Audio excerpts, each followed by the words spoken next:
In the dead of night, under the cloak of darkness, a young couple unknowingly ventures into a forbidden realm.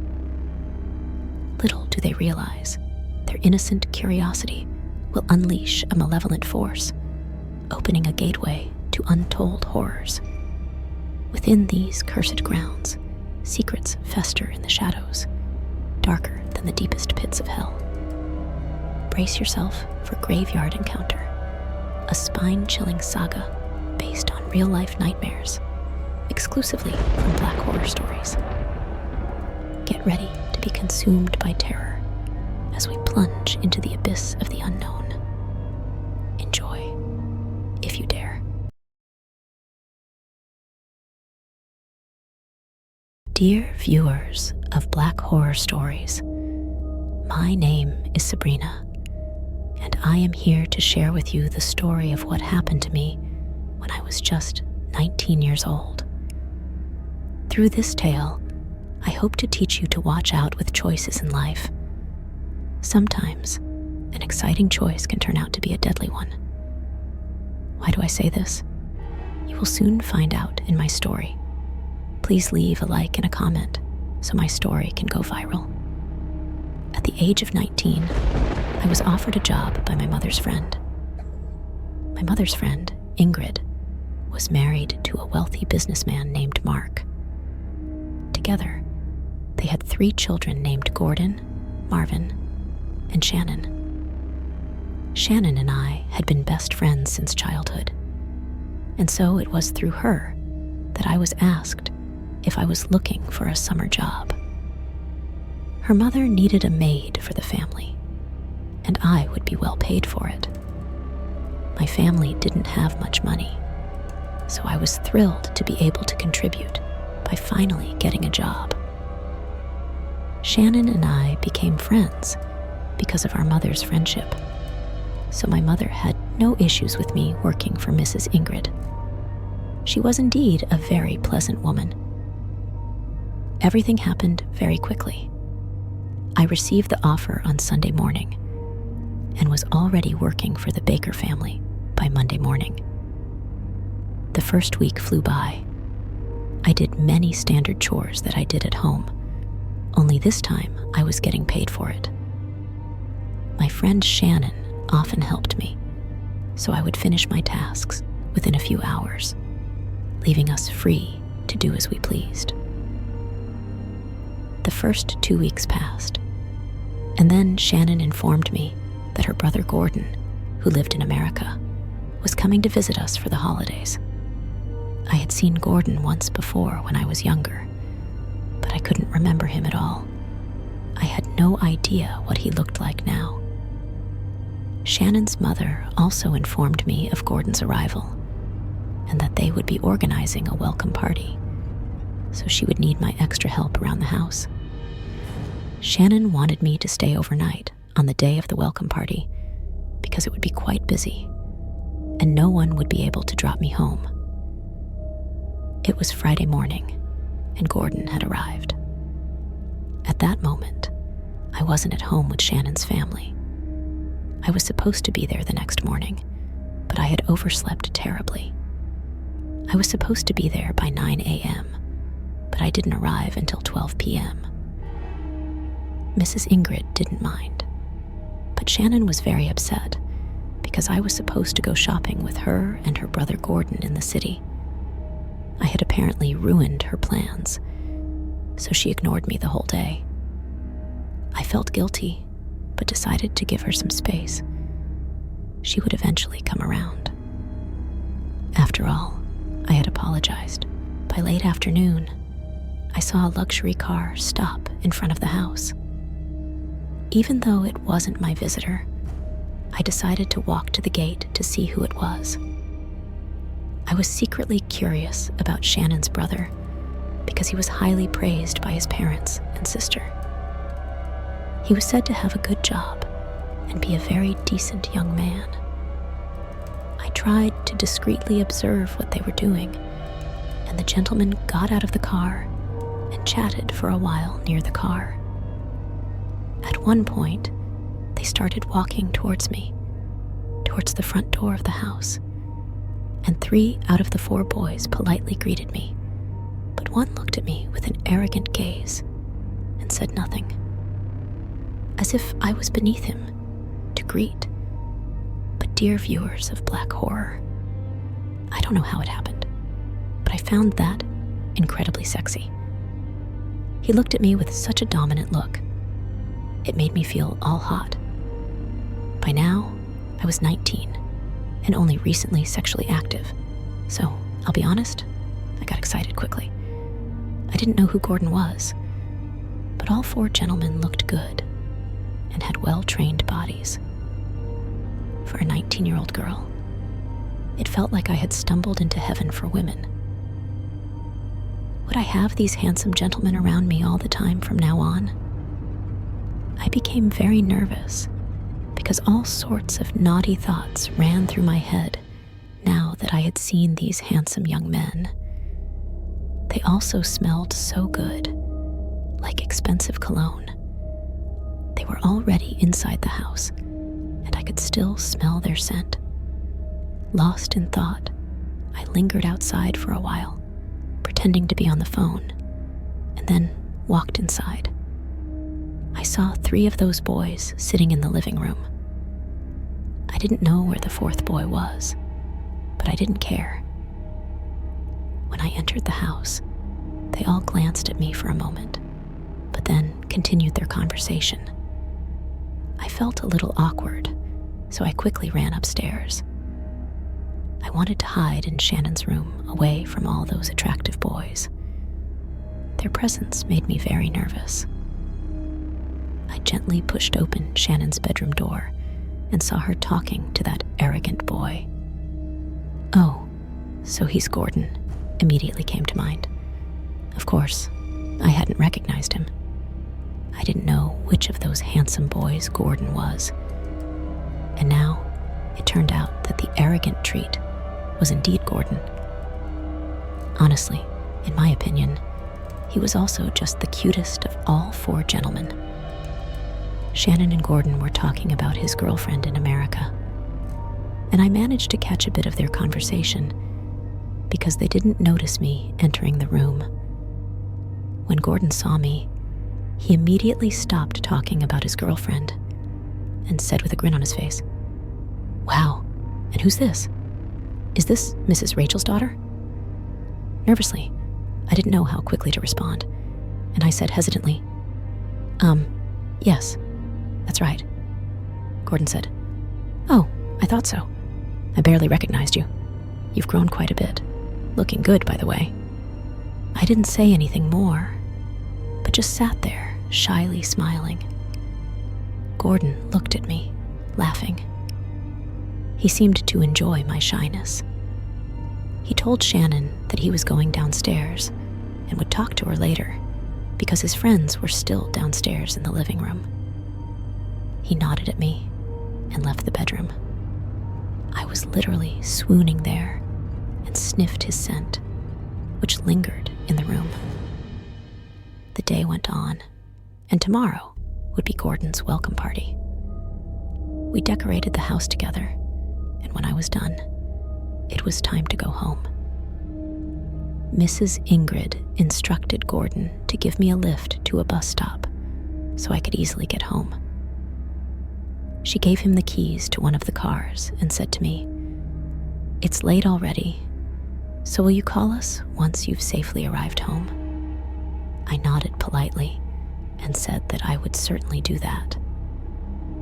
Shannon and Marvin came to ask if they could also come with us to drop me off at the bus stop. Before Mrs. Ingrid could say anything, Gordon hurried to answer, "No, no one can come, because I won't be coming straight home. I'll drop her off and then head to my friends." Shannon and Marvin frowned, clearly upset. Secretly, I was somewhat relieved that I would be alone with Gordon in the car for a while. At the same time, it made me quite nervous, excited, and enthusiastic. Once in the car, he jokingly said to me, "Why don't you come sit up front next to me? I'm not a taxi, you know." I said, Okay, no problem. That was exactly what I wanted, which is why I had deliberately sat in the back. I hoped he would ask me to sit next to him, and he did just that. We drove towards the bus stops where I was supposed to catch a bus home, but I noticed that Gordon just kept driving past without stopping at the buses. He saw me looking confused, and before I could say anything, he laughed. "Why are you looking like you're confused? Don't worry, I'll safely take you home. Isn't it unsafe for a girl to be out alone on the streets so late?" I said, "Thank you, but I would manage." We passed by a McDonald's when Gordon stopped to get some food for both of us. We stayed in the car in the parking lot to eat and started talking. It was fun, as if we had known each other for years. He kept complimenting me on how beautiful and sexy I was. At one point, he touched my face and gently pulled me towards him, saying, "I have a girlfriend in America, but would you like to have fun with me here? Would you want to have a secret relationship with me without anyone knowing?" I was too excited to even open my mouth out of arousal, afraid I would blurt out something crazy in my excitement. So, while Gordon kept saying sweet words to me, I hardly answered and just sat there shyly laughing. He started playing with my hair again, and suddenly, he kissed me. I responded to his kiss eagerly. I had been longing for this. It felt like I was going crazy with arousal. The desire in me had been bubbling for this boy, and I wanted more than just a kiss. So when his lips touched mine, it was more fiery than ever before. He probably didn't expect that from me, as I had been withdrawn all this time. And now suddenly, he saw a different side of me. He seemed to find that exciting, because he whispered in my ear, "I really like you. I want you. Ever since I saw pictures of you with my sister, I wanted you." People, I don't need to tell you how this went further, because you can already guess. Gordon wanted to have sex with me. He made that clear to me. I wanted nothing more than that. I wanted him deep inside me. The kinkiest and nastiest thoughts raced through my head. Yes, I wanted him entirely. I wanted to feel everything of him inside me. He made me hornier than horny. I had never felt so aroused and out of control for a boy. He could tell I was ready, and I told him I wanted what he wanted, looking deeply into his eyes. Gordon drove to an abandoned spot nearby and parked there. We were somewhere in an area with a lot of woods, and we both didn't exactly know where we were, but that didn't matter to us. We wanted each other, and we were ready to let it happen in the car. It started with a kiss, and we moved together to the back seat, where Gordon did a fantastic job. He put me in all kinds of positions, and it seemed to last for hours. They were hours full of pleasure, and I couldn't get enough. Because we were in the woods, we could let ourselves go, and I could make quite a bit of noise. At one point, Gordon turned me around and told me to lean against the car. And so we got out, and he leaned me over the car. It was delightful, people. I enjoyed it. And when I say I enjoyed it, I really mean that I was in seventh heaven. Gordon was tall and strong, and I felt his strong hands holding me while he was busy. Suddenly, we heard a noise coming from the bushes, and we thought we were being caught. We quickly put on our clothes and laughed as we drove away from this spot. In the car, we laughed together, and I even said that I hoped no one had secretly taken photos of us while we were so intensely engaged. Gordon said he wasn't worried about that and gave me a soft kiss on my forehead as he held his hand on the steering wheel, driving on confidently. I was completely completely in love and could already see myself marrying this boy. Once I arrived home, I got out and went inside with a big smile on my face. After a lovely shower, I went to bed and realized that I didn't have his number. This was strange because he hadn't asked for my number either. How did he expect to have a secret relationship with me? The next morning, I got up extra early because I wanted to make myself look beautiful before going to work. I arrived around 9 a.m. and saw Gordon sitting by the window in the distance. I immediately became happy and thought he had been waiting for me, which is why he was sitting by the window. Unfortunately, at that moment, I was immediately brought back to reality. Gordon looked at me coldly and once again didn't greet me. I was shocked because I hadn't expected this. The party had already started, and it turned out that it wasn't just a welcome party for Gordon, but also the opening of a new company by Mr. Mark. Because of this, it was incredibly busy, and only wealthy and successful people came to the party, many of whom I had seen on TV or in the media. So it was very impressive to me. I tried to provoke Gordon and hoped for a reaction. So I sat with his friends, who were also at the party. They started chatting with me as if they had known me for years.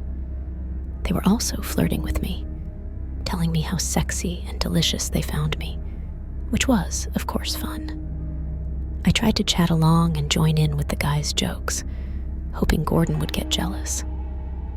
But nowhere did I see any emotion on his face. He didn't even look at me. I felt bad and used by his behavior. It was a secret, so I couldn't discuss it with anyone. By midnight, I was tired from the long day, so I decided to go to Shannon's room and fell asleep there. Around 5 o'clock in the morning, I woke up because I was thirsty and decided to go to the kitchen to get a drink. I saw Gordon sitting in the huge living room, still in his party clothes, smoking a cigarette. He seemed to be the only one still awake. Contrary to what I expected, he called me to sit with him. "Come, sit with me," he said. I pretended not to hear him and hurried to the fridge to pour myself a drink and quickly drank it. I lingered in the kitchen for a while, and Gordon came up to me. I noticed that Gordon was acting a little strange. He spoke differently and didn't look as good as usual. Maybe he had partied too hard tonight, I thought. Strangely, he looked kind of ugly, tired, and worn out in a way. I don't know how to explain this, but I almost didn't recognize him from how bad he looked. Abnormally dark circles around his eyes, and his skin seemed extremely pale, unhealthy pale. He almost looked like a sitting corpse, crossed my mind. He looked so unrefreshed. He also spoke as if he wasn't himself. He was struggling with his words, only saying strange things that I didn't understand. Maybe he had had too much strong drink, so before he did anything strange, I quickly ran upstairs and went back to lie down next to Shannon until I fell asleep. When I woke up the next morning, a lot was happening in the house. Gordon had gotten so sick last night that his family had taken him to the hospital, and he was immediately admitted. Later on, I heard from Shannon that he was really not doing well. He was getting worse by the day. His health didn't improve, and the doctor couldn't find out what was wrong with him. Gordon had a high fever all the time. He couldn't eat because he vomited everything back up immediately. So eventually, he didn't even want to eat, resulting in him losing a lot of weight. He could hardly speak. He was so weak. Bad news indeed. But there were also days when Shannon would come back from the hospital with her parents, and she would tell me that Gordon was doing better. She would be a little happier then, but on other days, she would be silent and withdrawn. When it became clear that the family was going to the hospital more and more often, and I heard Shannon's mother crying loudly in her bedroom, I knew it was much more serious than I had thought. Shannon had asked me a few times if I wanted to go with them to the hospital, but I refused. I was afraid of how he would look, also afraid of my own emotions towards him. I felt so much for this boy that I almost knew I loved him more than myself. I would burst into tears there, and everyone would find it strange. As Shannon told me, he looked really alarmingly bad by now. So I didn't want to take a chance to go there and act dramatically. After all, Gordon had asked me to keep everything secret between us. He had his girlfriend in America, and this really couldn't leak out what was between us. Ultimately, I decided to go to the hospital anyway. When I saw him, I was shocked. He did indeed look terribly bad. I couldn't recognize that boy anymore. He looked like a skeleton. He looked weak. He could hardly breathe, but tried to say something to me. All he could say with difficulty was, "Graveyard." I heard him say it clearly, and so did the others present there. Kevin, a friend of Gordon who was also there, who heard Gordon say, "Graveyard," came up with the idea to take him to a voodoo priest. If the doctors still can't find anything and can't help him, let's look for outside help for him, he said. The next day, Gordon's parents managed with difficulty to get the doctor to discharge their son from the hospital. He wasn't doing well, so the doctor didn't want him to go home, but the parents stuck to their decision. So Gordon was allowed to go home. I didn't know that there would really be an effort made to take Gordon to the priest until Shannon called me and told me they would pick me up at home. I was nervous and afraid. What? I had to go? Why then? What does this have to do with me? I was picked up and sat in the car with Shannon's family, and in the other car that followed us were Gordon and his friends. No one spoke to me in the car. No one said anything about me, so I was quite relieved. I still wondered why they came to pick me up. Nothing was said about it, because everyone sat silently in the car, and no one brought clarity to what I was wondering. It was over an hour's drive when we arrived at the voodoo priest's camp. I stayed by the car because I was very nervous when Shannon took my hand and said, "Come on. The priest called late last night that you had to be there." I looked at her in shock. Huh? How? How does he know me? Why is he asking for me? I thought.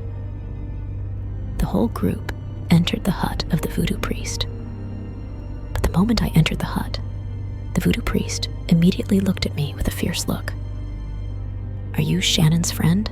he asked. But the way he said it, he already knew who I was. I said softly, "Yes, that's me." He looked at me angrily and asked if I had a relationship with Gordon. I looked shocked and decided to lie. So I said, "We didn't have a relationship."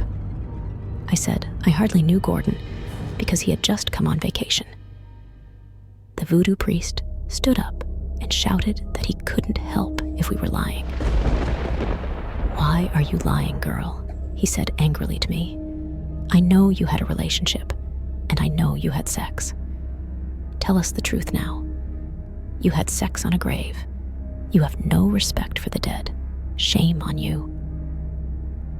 People, I didn't know what was happening.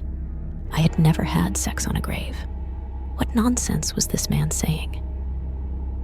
I only received dirty looks from Gordon's friends and family, as if I was filthy in their eyes. because of me, their son was now seriously ill, and he couldn't get better.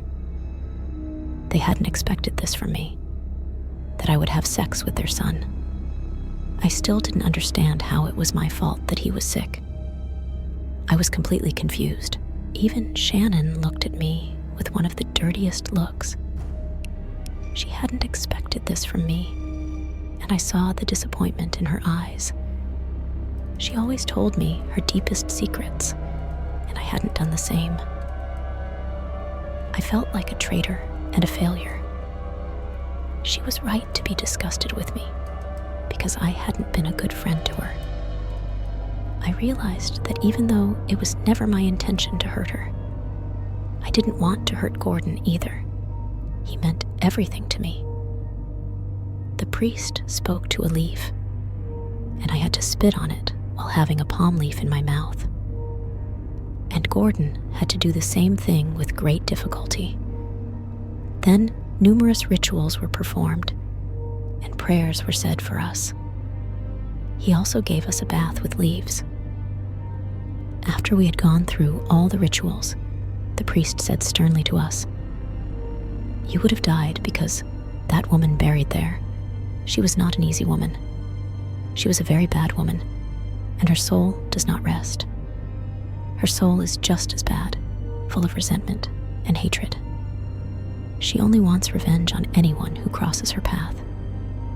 And you went to have sex on her grave, so she wanted revenge on both of you. One by one, you would get sick and die. That boy would die first, and then it would be your turn. If you hadn't come here in time, it would have been over for both of you."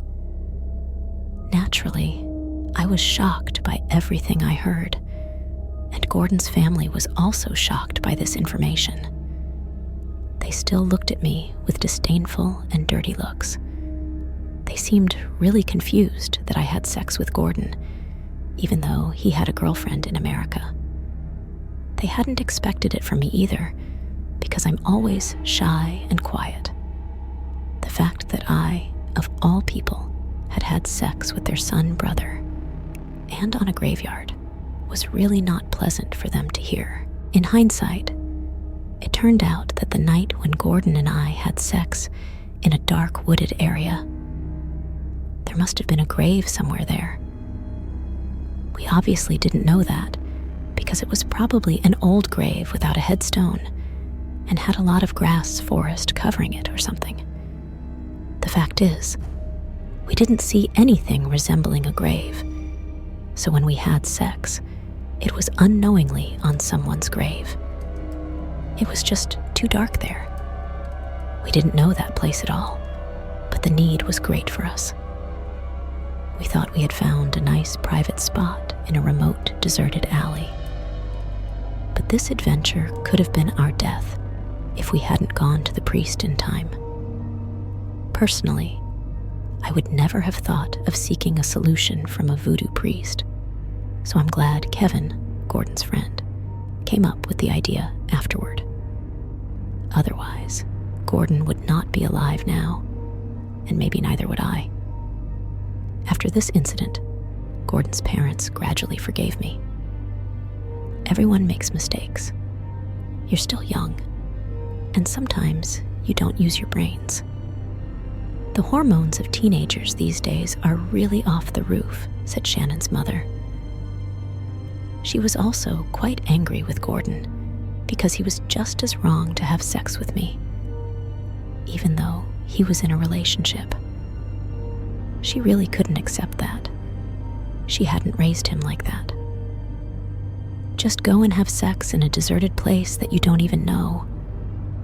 Anything could have happened. It could have really gone wrong. I'm really disappointed in both of you, she said. The family was really scared by all of this because Gordon was their darling, and they thought they were almost losing him. Fortunately, it didn't come to that. Gordon told me that during his illness, he thought I had made him sick, that there was something wrong with my body, and that was why he got so sick. Because during sex, he saw a handprint on the car window. He didn't think about it at the time because he was in the heat of the moment. It was only later, when he was so sick, that he thought I was the one with a cultural problem. And that was also the reason he distanced himself from me, because he felt dirty and disgusted with me since we had sex. He also kept dreaming about a graveyard, but didn't know why. But it wasn't my fault.